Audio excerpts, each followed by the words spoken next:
Hi, welcome back to data pre-processing, that is feature engineering and feature selection video series.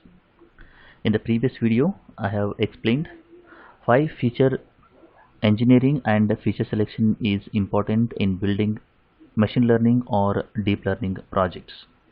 In this video, we will understand how to read the dataset, how to get the data types of each columns, how to get the general description of the data, how to draw bar plot, count plot and box plot for discrete valued variable, how to draw a distributed plot for continuous valued variable, and how to plot the correlation between the two variables. That is, if you want to know the relationship between two variables, whether they are dependent or independent, how to draw such plots. So each of these concepts we will see in detail. If you want to do all these particular things, we need some the libraries. So first we will import all those particular libraries. We need pandas, we need numpy, we need seaborn, matplotlib, we need OS, we need data exploration, and so on. Now we will try to see how to read the dataset. Before we see how to read the dataset, first we will see how the dataset looks like.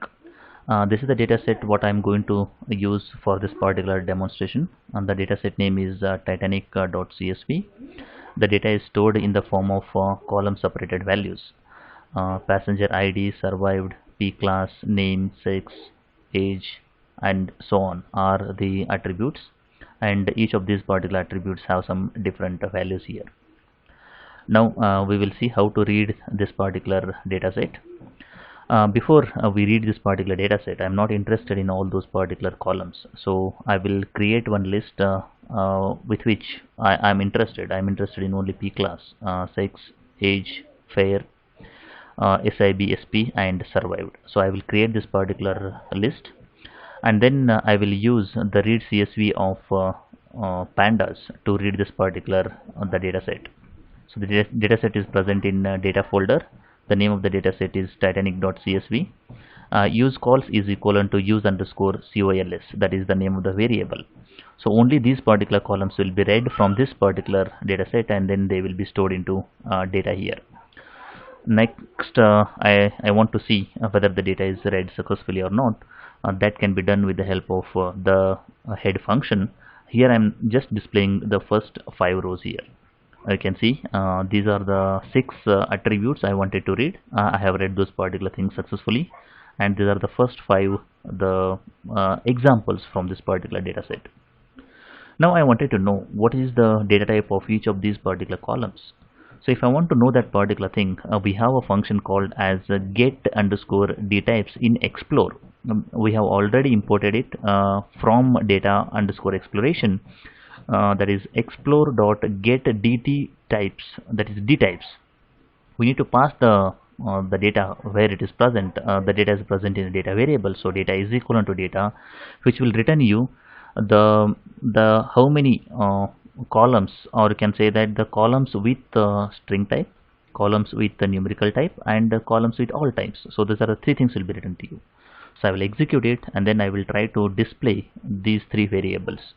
Though str underscore var underscore list, that is the columns with the string type, is only this is that is the 6, that is what is displayed here.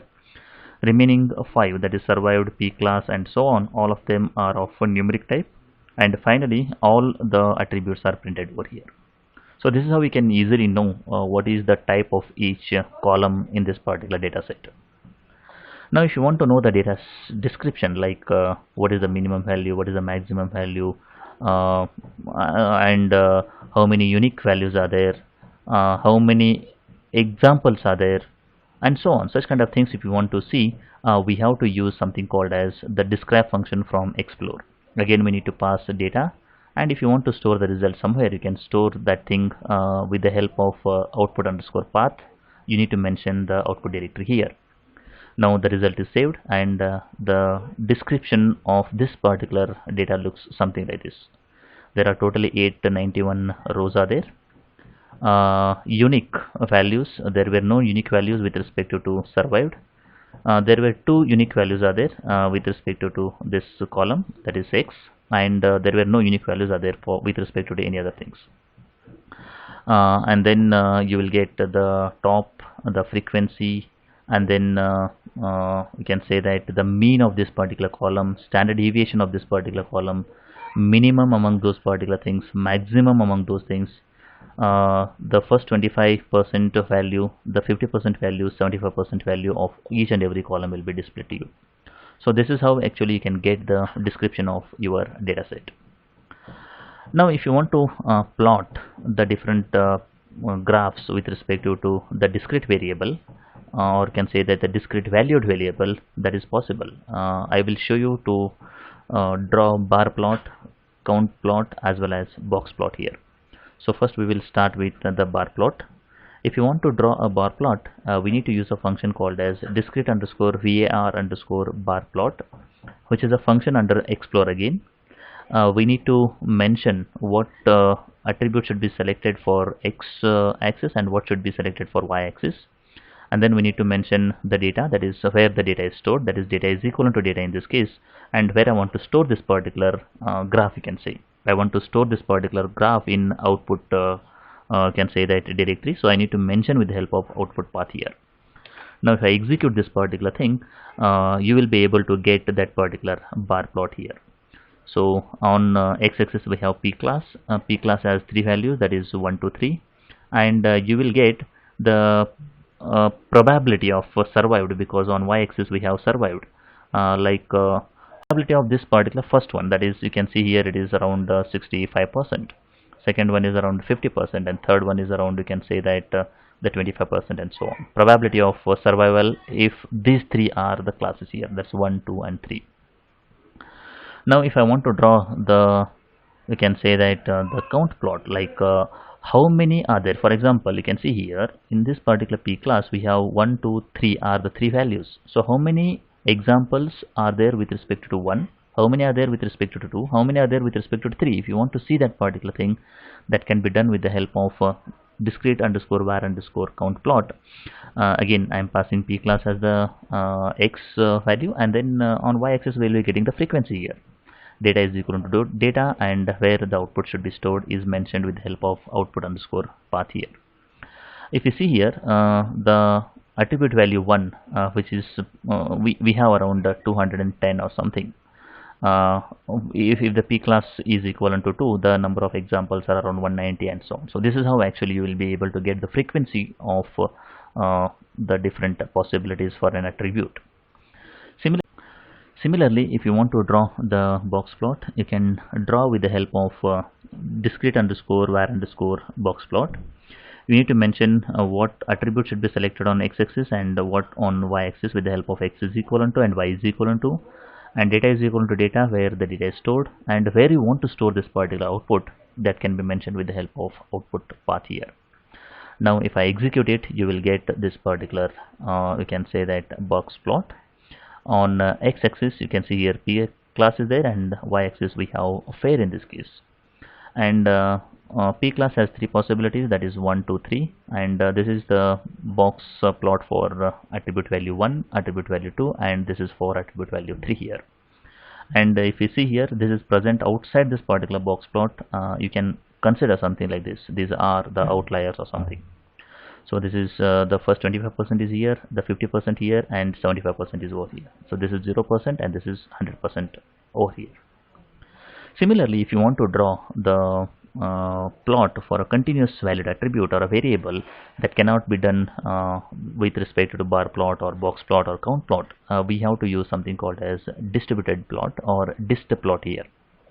Now if you want to draw the dist plot for a continuous valid variable, we have to use continuous underscore var underscore dist plot. X is equivalent to data of fair here. This is how actually we need to mention what column should be selected. In this case, fair of data I want to select. Here I want to store the output result here. Now if I execute it, I'll be getting the continuous plot here. So this is how actually it looks like. Okay, now the final one is if you want to know the correlation between the different attributes of this particular data set, you can draw that particular correlation with the help of correlation underscore plot here. If I draw this particular thing, you will be able to get the correlation graph here. It is a bit difficult to visualize over here, so I will open it in some other window. This is how actually it looks like. You can visualize over here on the y-axis and x-axis. We have the same attribute over here. That's a survived, P class, age, SIB, SP, and fair. The same thing is present on y-axis also. Now if you see here, when we have survived and survived, the value is 1. The meaning is definitely it will be the 100% correlation between survived and survived, definitely. P class and P class, again 100% correlation. So diagonally you will get 1 here. The meaning is there is a 100% correlation. Actually, we should not consider this thing because we are considering the same attribute value here. That is age here and then age over here. But if you look at the second one, that is the P class over here and survived over here, they are correlated around, you can say that 34%. Okay, so there is a 34% of correlation exists between P class and survived here. Similarly, age and survived, there is only 7% correlation is present. SIB, SP and survived, there is only 3% or 3.5% correlation exists, and so on. So if you want to know the correlation between the two attributes of a given data set, you can draw this correlation plot and you will be able to get this particular correlation values here.